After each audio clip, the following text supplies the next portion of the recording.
Bonjour à tous, bienvenue à cette deuxième édition des jeudis de la Ligue handisport francophone. Donc, comme Valérie vous l'a dit, je m'appelle Sébastien Crouet, je suis en charge de tout ce qui est formation des entraîneurs à la Ligue handisport, mais pas uniquement, je m'occupe également de la formation des arbitres et de tout ce qui est en rapport avec les hautes écoles. Je vais vous présenter donc ce webinaire dans son entier. Mais avant, mon collègue Benoît va vous présenter un peu l'aspect technique. Il va vous donner quelques petites informations qui vont concerner la gestion du chat et des différentes questions. Bonsoir tout le monde, je suis Benoît et je suis un des coordinateurs sportifs à la LHF et je serai l'assistant de Sébastien pour ce webinaire. Pour que le webinaire fonctionne de la meilleure manière, je vais passer en revue quelques règles et quelques infos. Donc tous les micros seront coupés, on ne lève pas la main pendant la présentation et si vous avez des questions pendant la présentation, priez de les écrire dans le chat. Donc le chat est uniquement pour les questions et après la présentation, je poserai toutes les questions à Sébastien. Après la présentation de Sébastien, on partagera aussi une copie PDF de la présentation via le chat. Je vous souhaite un webinaire informatif et je laisse la parole à Sébastien. Merci Benoît. Donc, deuxième webinaire de la LHF qui va traiter de la formation et comment former vos entraîneurs au niveau de la Ligue handisport. Alors, c'est la liste de 11 webinaires qui sont consacrés au handisport et qui sont ouverts à tous. Donc, pour rappel, c'est sur visioconférence, également en live sur Facebook. Et il y aura à partir de demain midi une rediffusion, donc un replay sur la chaîne YouTube de la LHF. Vous pourrez revoir ce webinaire à volonté. Le programme du jour, on va essayer de faire une trentaine de minutes de présentation où je vais parler et donc vous aurez l'occasion de poser des questions. Je répondrai à toutes vos questions pendant 15 minutes à la fin de ma présentation. Les différents points que j'aborderai dans le cadre de ce webinaire, on passera différents éléments tels que le cadre légal, de différents types de formations, que ce soit les formations spécifiques, mais également la formation continue, et puis comment, de manière concrète et précise, pouvoir s'inscrire aux différentes formations et voir un peu ce qui est proposé au niveau de la Ligue en termes de formation.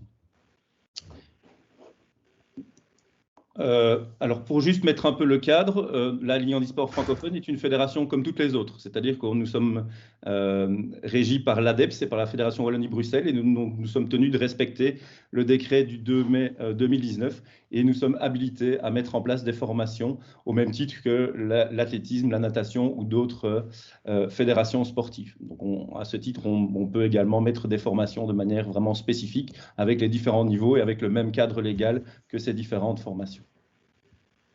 Au niveau de l'histoire des formations dans le domaine du handisport, c'est une histoire relativement récente. Enfin, ça fait quand même 7 ans, mais comparé à certaines fédérations qui ont des formations depuis plus de 25 voire 30 ans, on est vraiment sur quelque chose de récent qui se développe énormément depuis 2018. On a commencé par construire des modules initiateurs au niveau handisport dans différentes disciplines. À l'heure actuelle, on a une quinzaine de disciplines qui sont proposées. Et on a également, depuis 2018, implémenté un module dans les cours généraux initiateurs ADEPS et un module dans les cours généraux éducateurs au niveau de l'ADEPS qui permettent vraiment de sensibiliser l'entièreté des entraîneurs qui passent par ces cours et donc d'avoir également plus d'entraîneurs chez nous pour encadrer nos sportifs. Depuis 2018, on met en place également une formation, et j'y reviendrai juste après, qui est la formation d'animateur en activité physique adaptée, qu'on appelle animateur APA. Au niveau de la Ligue, il y a 3 grands types de formations. La formation multisport, la formation unisport et la formation continue. Alors, formation continue, on y reviendra tout à la fin de ma présentation, mais c'est quelque chose de relativement récent. Les 2 autres formations sont des formations qui existent déjà depuis plusieurs années. Au niveau des formations multisport, on va travailler essentiellement sur la formation d'animateur en activité physique adaptée, qui est vraiment une formation généraliste où les candidats vont apprendre à prendre en charge des sportifs, peu importe leur déficience. Donc, c'est une formation multisport et également multi-handicap. On se base vraiment sur l'animation de la séance, pas vraiment sur l'apprentissage technique des différents sports. On utilise plutôt le sport comme un outil pour essayer d'animer la séance. Cette formation est un diplôme ADEPS reconnu, donc au même titre que l'animateur en athlétisme ou en natation, par exemple. Comme je l'ai dit, c'est de la multidéficience et du multisport également. Et on va veiller à mettre en place des activités physiques et sportives dans un but d'améliorer vraiment la santé et le bien-être de la personne. Donc, il n'y a pas de but compétitif. On est sur un début de fidélisation des sportifs présentant une déficience. Et cette prise en charge doit se faire de manière ludique et diversifiée et surtout sécurisée. La formation ici, elle se déroule en 3 grandes étapes. Une première étape qui est une étape vraiment de formation théorique. Alors la Ligue Handisport depuis 2018 a mis en place des formations via la plateforme Moodle. Et donc tous les modules théoriques, donc les modules qui se trouvent en rouge ici sur le schéma, donc les 15 heures sont des activités d'apprentissage qui sont proposées en digital learning.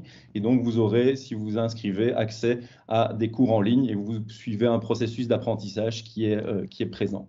La deuxième partie, c'est vraiment la partie pratico-pratique, c'est-à-dire que vous allez venir en salle de sport avec mes formateurs et vous allez venir vous allez venir apprendre à prendre en charge un public spécifique qui ait une déficience motrice, une déficience intellectuelle ou une déficience visuelle. Vous voyez que sur les 3 types de schémas, donc les schémas en bleu, en vert et en jaune, on reproduit systématiquement le même schéma. Donc d'abord le matin, en matinée, un apprentissage sportif de différentes disciplines. Donc vous allez pouvoir essayer différentes disciplines sportives. Le volley assis par exemple, le goalball pour les personnes déficientes visuelles, le volley assis pour des personnes déficientes motrices. Et par la suite, on amène un public durant l'après-midi, grâce aux chargés de cours, vous allez pouvoir prendre en charge réellement un public présentant une déficience, que ce soit une déficience motrice, une déficience intellectuelle ou une déficience visuelle. Donc là, vous allez pouvoir, dans un cadre sécurisé, prendre en charge vraiment ce public. Une fois que vous avez validé ces 2 parties de formation. Donc, une fois que vous avez validé les 3 modules pratiques et le module théorique, vous allez pouvoir partir en stage en club. Stage en club où vous allez devoir réaliser 20 heures. Alors, les 20 heures se décomposent en 10 heures pour personnes déficientes intellectuelles et 10 heures de prise en charge pour personnes déficientes motrices. Les différents sports ne sont pas imposés, c'est-à-dire que c'est à vous à choisir la discipline dans laquelle vous allez vous sentir le plus à l'aise et qui va vous convenir peut-être le mieux ou dans la discipline dans laquelle vous allez devoir pratiquer dans votre club. Globalement et généralement, les stages doivent se prester dans les clubs qui sont repris dans les listings de la Ligue Handisport francophone. Deuxième partie de formation, deuxième partie des différentes formations que nous pouvons proposer, c'est les formations Unisport. Alors, les formations Unisport sont essentiellement à l'heure actuelle basées sur les moniteurs sportifs initiateurs qu'on appellera disciplinaires, c'est-à-dire que pour chaque discipline, il va y avoir un moniteur sportif initiateur différent. Donc, c'est-à-dire qu'en athlétisme, en natation, en basketball, etc., vous allez avoir un moniteur sportif, un diplôme différent. Donc, si vous voulez faire plusieurs disciplines, vous pouvez bien entendu, mais il faudra recommencer l'entièreté du parcours. Le parcours est un peu plus complexe, un peu plus lourd que le parcours d'animateur en activité physique adaptée, puisqu'il comprend dans un premier temps les cours généraux ADEPS au niveau moniteur sportif initiateur, et également généralement une partie ou la totalité du module moniteur sportif initiateur de la discipline. Alors, en totalité, par exemple, en athlétisme, vous allez devoir faire l'entièreté du module moniteur sportif initiateur en athlétisme pour les, entre guillemets, valides, alors qu'en tennis, par exemple, vous avez 4 modules à réaliser dans le cursus de moniteur sportif initiateur en tennis. Ce sont des choix qui ont été faits. Toutes ces décisions sont prises en discussion avec les fédérations valides. Et donc, en fonction du cursus qui est proposé au niveau des différentes fédérations valides, on va vraiment adapter notre cursus à nous et on va avoir une collaboration spécifique vraiment par rapport aux disciplines. Une fois que vous allez valider cette partie, il y a 2 parties qui sont à réaliser dans la partie handisport. Une partie tronc commun en activité physique et sportive adaptée, dans laquelle on va vraiment aborder différentes thématiques de prise en charge globale de la personne déficiente. On va voir les différentes pathologies, que ce soit en déficience intellectuelle, en déficience motrice et en déficience visuelle. On va voir un peu les choses auxquelles il faut faire attention en termes de sécurité, en termes de matériel. On n'ira pas dans le détail, évidemment, dans cette partie-là, on n'ira pas dans le détail de quelle est la chaise de tennis, quelle est la chaise d'athlétisme, mais on va voir un peu les grandes modalités qu'il faut pour prendre en charge et pour proposer du matériel adapté pour des personnes présentant des déficiences. Une deuxième partie qui est liée vraiment à la discipline, et là on rentrera sur l'aspect vraiment comment apprendre à courir à une personne qui a une lame par exemple, comment apprendre à nager à une personne paraplégique ou une personne déficiente visuelle. Donc on y rentrera vraiment dans la partie pratico-pratique de comment gérer un groupe de personnes présentant des déficiences. Au niveau de la partie spécifique, de la partie disciplinaire, on sera vraiment sur 1 à 2 jours maximum d'activité avec une partie digital learning qui se résume généralement à, ça dépend de 4 à 8 heures, on le verra par la suite. Ces formations donnent vraiment accès au diplôme de moniteur sportif initiateur de la discipline et qui pourra permettre vraiment d'encadrer les personnes. Donc on aura moniteur sportif en para-athlétisme qui, par exemple, ou en para-natation qui seront disponibles. Là, les diplômes obtenus sont vraiment des diplômes ADEPS, donc du niveau 2. Ils seront multidéficiences. On ciblera des déficiences en fonction des disciplines paralympiques. Donc, pour l'instant, on ne prend en compte que les disciplines paralympiques par rapport à ça. C'est une obligation que l'ADEPS nous impose. À terme, on espère venir évidemment en tennis, par exemple, à faire le tennis en chaise, c'est très intéressant. On a des performances très importantes à l'heure actuelle, mais on espère aussi pouvoir, dans quelques années, pouvoir proposer, par exemple, le tennis pour personnes déficientes intellectuelles. On est vraiment sur une prise en charge unisport, c'est-à-dire que vous n'allez pas pouvoir développer des compétences dans tous les sports. On sera vraiment ciblé sur un sport et là, on va aller très très loin, évidemment, au niveau de la prise en charge du sport, sur l'aspect technique, sur comment faire, quels sont les critères techniques qui vont être adaptés. En tennis, voilà, quelle est la prise de raquette, est-ce qu'elle va être identique, comment est-ce qu'on se positionne, quelles sont éventuellement les règles qui sont adaptées dans le cadre de la prise en charge de ces sportifs. Le règlement est-il adapté, oui ou non? Quels sont les types de classifications qui sont vraiment très très précises là à ce moment-là? Et on va voir comment on réalise des classifications en tennis, en athlétisme ou en tennis de table par exemple. Le but, c'est vraiment dans cette prise en charge, lorsque vous serez diplômé, lorsque vous aurez obtenu ce diplôme, c'est de pouvoir animer des séances, proposer des séances et des entraînements pour personnes déficientes avec une visée d'apprentissage technique et de fidélisation des sportifs dans une seule discipline, avec comme but de la phase vraiment en phase finale de l'initiateur, normalement, c'est de pouvoir proposer des circuits loisirs, des circuits compétitifs loisirs. Donc le compétitif qui va un peu plus loin, normalement, dans le cadre de spécification de l'ADEPS, se retrouve dans le niveau éducateur, qui est le niveau qui se trouve encore au-dessus et qui sont en cours de développement chez nous. Vous voyez ici un peu le schéma de tout ce qu'il faut faire si on se retrouve au niveau des différentes formations. Donc c'est un processus, comme je vous le disais, qui est un processus un peu plus long, puisque les 2 premières bulles bleues foncées sont vraiment des modules spécifiques liés au cours ADEPS et au cours des fédérations sportives, des fédérations dites valides, avec le diplôme de premier soin qui est vraiment attaché. Et puis dans un second temps, on a vraiment le tronc commun et le module spécifique en e-sport. Alors on a mis à titre indicatif les durées des différents cursus. Au niveau handisport, le tronc commun, c'est une durée de 20 heures en cours en digital learning et de 8 heures au niveau de la pratique. Donc une journée, vous venez une journée pratiquer, réfléchir sur les différentes spécificités. Et comme je vous le disais, de 4 à 6 heures en digital learning, voire 8 pour certaines disciplines, et 1 à 2 journées en présentiel pour les modules en e-sport.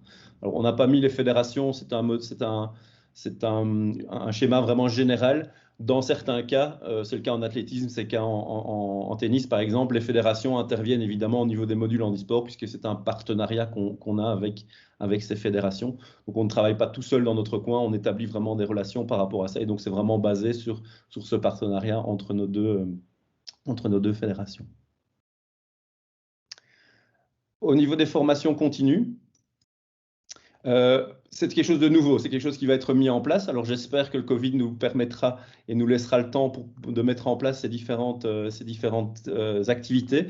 On va vous proposer, on souhaiterait vous proposer en 2021 vraiment la prise en charge des personnes autistes présentant des troubles autistiques dans le cadre des activités sportives. C'est quelque chose qui est abordé dans nos formations générales, mais qui mériterait, vu la spécificité du public, d'aller encore un peu plus loin pour pouvoir vraiment pratiquer, vraiment prendre en charge ce public qui a vraiment des caractéristiques, qui est vraiment un public très, très diversifié et donc qui nécessite vraiment une prise en charge vraiment spécifique. Donc voilà, et la deuxième, ce serait vraiment la prise en charge plus spécifique et approfondie des personnes présentant une déficience visuelle. C'est quelque chose qui est abordé, mais il y a des demandes, énormément de demandes par rapport à la prise en charge des sportifs présentant une déficience visuelle et d'aller plus loin sur comment est-ce qu'on les accueille, comment est-ce qu'on prévoit, quelles sont les adaptations qui sont nécessaires, puisqu'on ne va pas prévoir uniquement la partie sportive, mais on va également prévoir voilà, quelles sont les choses auxquelles on va devoir faire attention. Est-ce qu'il faut un arrêt de bus, par exemple, devant, etc. Donc, c'est vraiment réfléchir à une prise en charge beaucoup plus large de la prise en charge des personnes et des sportifs présentant une déficience visuelle dans sa globalité. Alors, les conditions d'accès pour ces différentes formations, c'est d'avoir suivi une formation diplômante qui a été organisée par la Ligue handisport francophone. C'est-à-dire que si vous avez fait un animateur, si vous avez fait le tronc commun, si vous avez fait un initiateur disciplinaire, vous allez pouvoir venir suivre ces formations et parfaire vos connaissances et vos spécificités dans le domaine du handisport. Les thématiques là sont les thématiques 2021. On va évidemment essayer de proposer régulièrement des nouvelles thématiques. Donc, si vous avez des envies de vous former, d'avoir des spécificités dans un domaine ou dans un autre, n'hésitez surtout pas à revenir vers moi. Vous aurez mes coordonnées à la fin du PowerPoint pour avoir, voilà, on peut ouvrir évidemment et réfléchir s'il y a plusieurs personnes qui le demandent à d'autres thématiques évidemment qui seront intéressantes pour tout un chacun. Alors, voilà, vous avez été convaincu par mon exposé. Vous souhaitez être tenu au courant des différentes formations. Alors, il y a différents modèles, différents biais, différentes voies par lesquelles vous allez pouvoir prendre de l'information par rapport aux formations. C'est d'abord via le calendrier, en sélectionnant dans le filtre du milieu, donc le type d'activité en sélectionnant formation.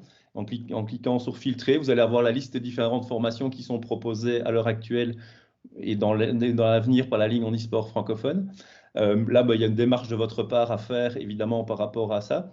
Et donc, d'aller voir régulièrement que les formations sont bien organisées, quel type de formation sont organisées, que la formation corresponde bien à vos envies et à vos besoins.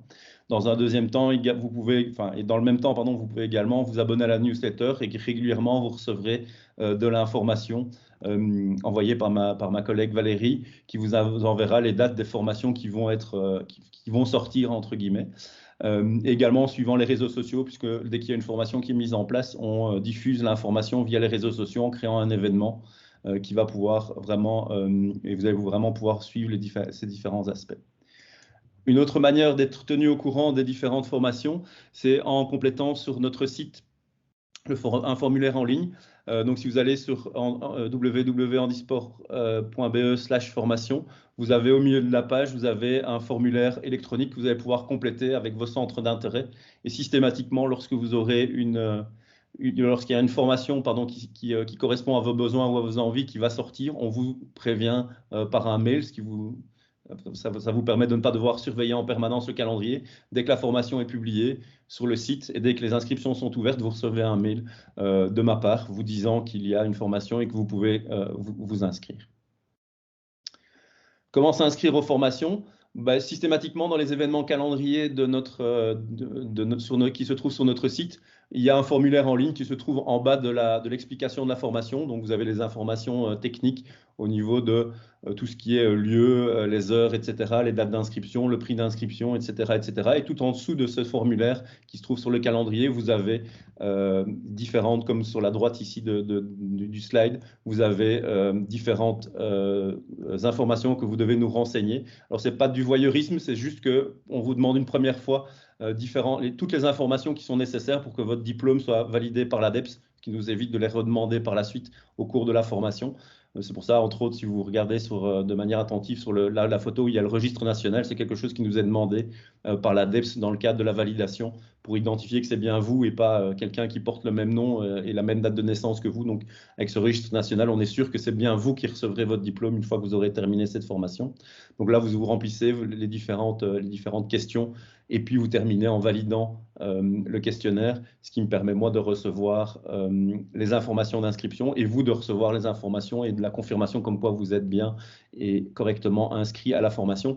Généralement, dans ce mail, vous recevez également une demande de paiement avec un paiement à réaliser dans les 15 jours pour valider votre inscription, pour ne pas traîner, puisque généralement, on s'y prend 3 à 4 mois avant la date de la formation pour ouvrir la formation. Donc, on aime bien, les formations ont quand même pas mal de succès à l'heure actuelle. On aime bien de pouvoir valider via un paiement votre participation à la formation. Et si vous n'êtes plus intéressé, ce n'est pas grave. Vous serez intéressé par une autre formation, mais on pourra au moins libérer la place pour quelqu'un d'autre qui pourra, lui, suivre cette formation en temps et en heure. Le coût des différentes formations, on essaye au niveau de la Ligue en e-sport francophone de maintenir des prix relativement abordables au niveau des différentes formations. On a des formations qui sont au niveau de l'animateur qui équivaut à 130 €. Donc là-dedans est compris vraiment l'entièreté de la prise en charge. On a l'inscription sur la plateforme Moodle, les 3 journées de cours dont je vous ai parlé tout à l'heure. Et également le suivi en stage. Vous êtes également couvert par l'assurance de la Ligue lors des différentes activités, que ce soit les activités pratiques lors des cours avec mes formateurs, mais également lorsque vous allez en stage dans un club, vous êtes également couvert par l'assurance.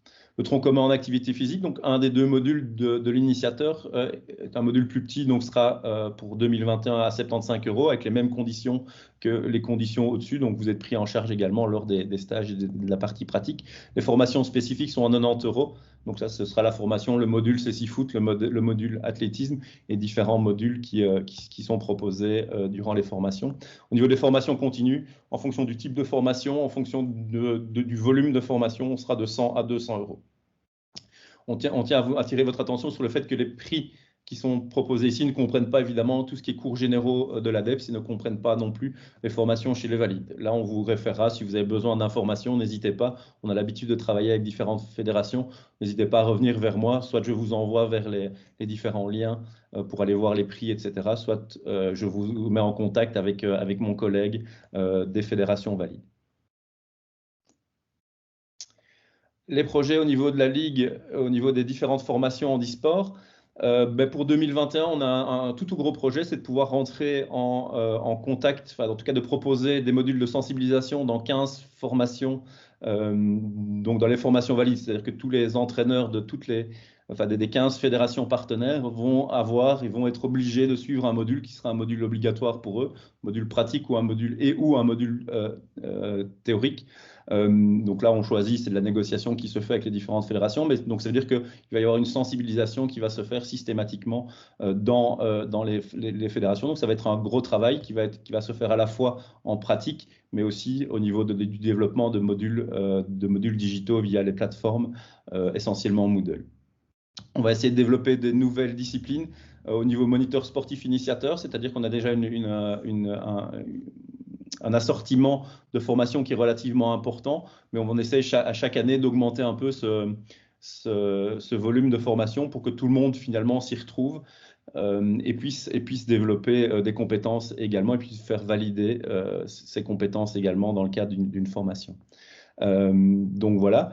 Au niveau on aimerait bien aussi proposer dans différentes disciplines qui ont déjà eu beaucoup de formations et beaucoup de succès dans les années antérieures, de pouvoir vraiment proposer des modules sportifs, moniteurs sportifs éducateurs, donc le troisième niveau des formations ADEPS, qui lui sera plus spécialisé. Comme je vous ai dit tout à l'heure, le moniteur sportif initiateur va jusqu'à normalement la frontière avec tout ce qui est compétition loisir, entre guillemets, sans aucune connotation négative, tandis que le moniteur sportif éducateur prendra en charge tout ce qui est compétition régionale, nationale et le début de l'international, normalement l'international étant pris en charge par le moniteur sportif entraîneur. Et on va également, comme je vous l'ai dit, on en propose 2 cette année. On va essayer également de développer la formation continue et donc de valoriser ces différents aspects. Formation continue qui est quelque chose d'important également comme toutes les autres formations, mais dans le processus de labellisation de nos clubs, qui vont pouvoir, grâce aux points obtenus par les diplômes de leurs entraîneurs, pouvoir obtenir un label éventuellement, mais ce sera l'objet d'une autre intervention, d'un autre webinaire qui aura lieu dans les semaines à venir. N'oubliez pas qu'il y aura une rediffusion dès demain à partir de midi, je pense, Valérie me le confirmera tout à l'heure, mais sur la chaîne YouTube de cette retransmission. Donc n'hésitez pas à la consulter, à la diffuser autour de vous, éventuellement à vos entraîneurs ou aux personnes que vous jugeriez vraiment opportunes pour prendre en charge des personnes présentant une déficience par la suite. Je vous mets également le programme des jeudis de la LHF qui sont à venir, avant de passer à la partie plus interactive au niveau des différentes questions. La semaine prochaine, ce sera mon collègue Yves Bertinchamp qui prendra en charge une partie sur le matériel handisport, et donc il vous expliquera les différentes parties, les différents types de matériel qui existent, et il sera accompagné de Tom Fischer et de Juan Bernal qui vous détailleront le matériel handisport. Ce sera une partie vraiment également intéressante et qui fait partie intégrante du handisport. Le matériel, c'est quelque chose de primordial pour les personnes présentant une déficience et qui leur permet de pratiquer dans de bonnes conditions de sécurité, mais également de performance. Donc voilà. Moi, j'en termine par rapport à cet exposé en vous demandant, mais voilà, en passant en revue et avec vous, les différentes questions. N'hésitez pas à me contacter, ceux qui n'oseraient pas, poser des questions. Je suis disponible par mail, je réponds assez rapidement, et par téléphone également. Donc, n'hésitez vraiment pas à me contacter. Puis voilà, je suis à l'écoute de vos différentes questions. Merci beaucoup Sébastien pour la présentation. Il y a quelques questions qui viennent de rentrer.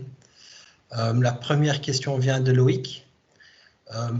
Formation continue, ce sera de la pratique ou de la théorie? Alors, formation continue, ce sera un mélange des deux. C'est-à-dire qu'on va remettre des bases, on ira plus loin. Je prends l'exemple de l'autisme, par exemple, qui est des troubles autistiques. On ira vraiment, on va aller plus loin dans les concepts qui ont été vus, abordés dans l'animateur ou dans le tronc commun en activité physique, par exemple. Donc ça, on va aller vraiment beaucoup plus loin dans cette partie-là. Et ça, ce sera via Moodle. Et on ira également beaucoup plus loin dans la partie pratique, avec des analyses de cas et vraiment des prises en charge vraiment spécifiques par rapport à ce public-là. Donc ce sera un mélange vraiment des deux. En autisme, ce sera par exemple une journée et demie de pratique, et il y aura 8 heures de digital learning, par exemple. La prochaine question vient de François et Nico. Quel cursus conseillez-vous pour la boccia? Alors la boccia, c'est une... Il y a deux... Je pourrais en conseiller deux. Le plus spécifique, c'est vraiment de partir sur l'aspect initiateur. Et donc là, vous allez devoir faire les cours généraux initiateurs au niveau de l'ADEPS, chez nos collègues de l'ADEPS. Partir, comme il n'existe pas l'équivalent chez les valides, il n'y aura pas cette discipline. Donc la deuxième bulle dont je parlais tout à l'heure dans la présentation ne sera pas présente, et donc vous n'aurez pas besoin de faire cette bulle-là. Vous pourrez partir directement sur la partie tronc commun en activité physique adaptée et partir par la suite sur la formation en boccia, qui est une formation de 6 heures en digital learning et d'une journée complète avec un de nos experts français, et avec notre collègue Yves Bertinchamp également qui s'en occupe. Et donc vous pourrez partir vers cette partie-là directement. Pour le moment, il n'y a pas d'autres questions, donc je demande aux spectateurs s'il y a encore... Ah voilà, prochaine question. Ça vient de l'école Jean-Paul II. Qui de la partie pratique au vu des restrictions Covid actuelles? Alors à l'heure actuelle, nous devons donc les parties pratiques ont lieu avec un protocole adapté. Donc on se réfère d'après les indications de l'ADEPS et de ce que la ministre nous a annoncé il y a quelques semaines déjà. On se réfère au référentiel de l'enseignement supérieur de promotion sociale. Systématiquement, avant chaque formation, on doit rentrer un protocole à l'ADEPS qui doit être validé par l'ADEPS, où on est sur maximum 10 participants. 10 candidats, donc 10 participants, plus maximum de 2 formateurs, 1 ou 2 formateurs. Donc ça, c'est l'obligation. On doit respecter évidemment toutes les séries, la série des règles, des 6 règles essentielles, les 10 mètres carrés par personne, le masque, désinfection, etc., etc.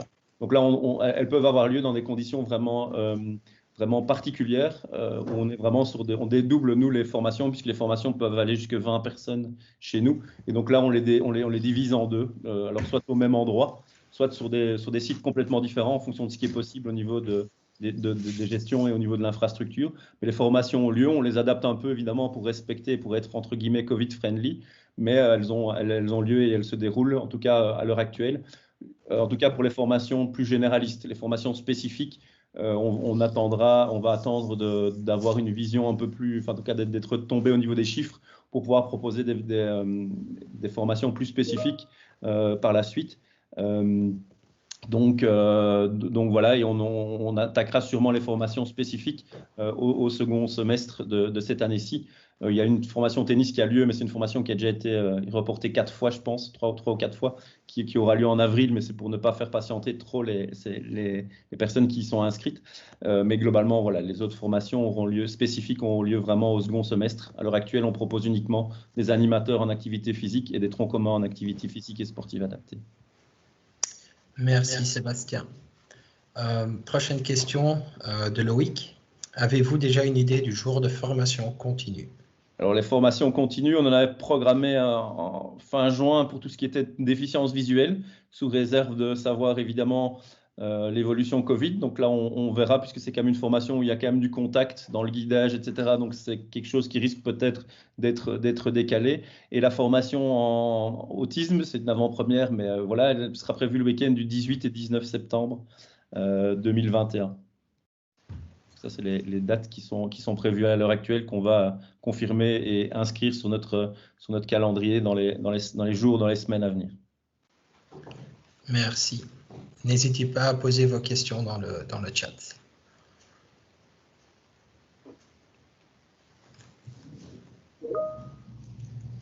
OK. Une nouvelle question de l'école. Et pour la partie stage des personnes qui ont suivi les formations en 2020. Monique Juprel. Les stages, en fait, on a une latence au niveau de l'ADEPS qui est prévue. C'est-à-dire que normalement, une formation doit être, dans le cadre de nos formations, doit être validée dans l'année qui suit le dernier cours pratique. Si évidemment, voilà, ça c'est la réalité officielle et la réalité officielle hors Covid. En termes de réalité Covid, l'ADEPS laisse une certaine liberté par rapport aux stages qui sont éventuellement réalisés. Et donc voilà, tant que la situation n'est pas débloquée, je pense qu'il n'y aura pas de souci au niveau de l'ADEPS de faire valoir une prolongation d'un stage éventuellement pour une session qui aurait déjà eu lieu. Donc il n'y a pas de grand souci par rapport à ça. Merci Sébastien.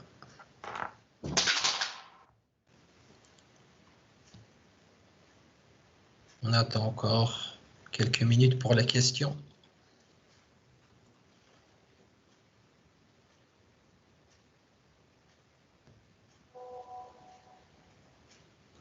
OK. S'il n'y a plus de questions, je vais remercier Sébastien, tous les spectateurs. Je ne sais pas si Madame Dietren veut nous rejoindre avec un petit mot.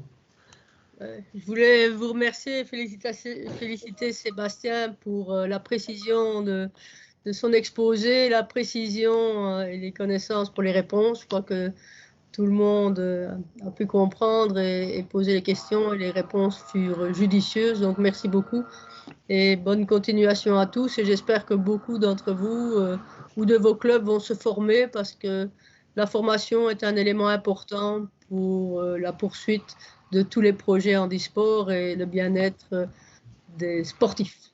Bonne soirée à tous en tout cas et merci Valérie, merci Benoît, merci Jonathan, j'ai vu qu'il était là aussi et Christophe. J'espère n'avoir oublié personne, plus évidemment tous nos membres qui étaient présents. Merci à tous et rendez-vous la semaine prochaine. Oui. Oui, tout à fait.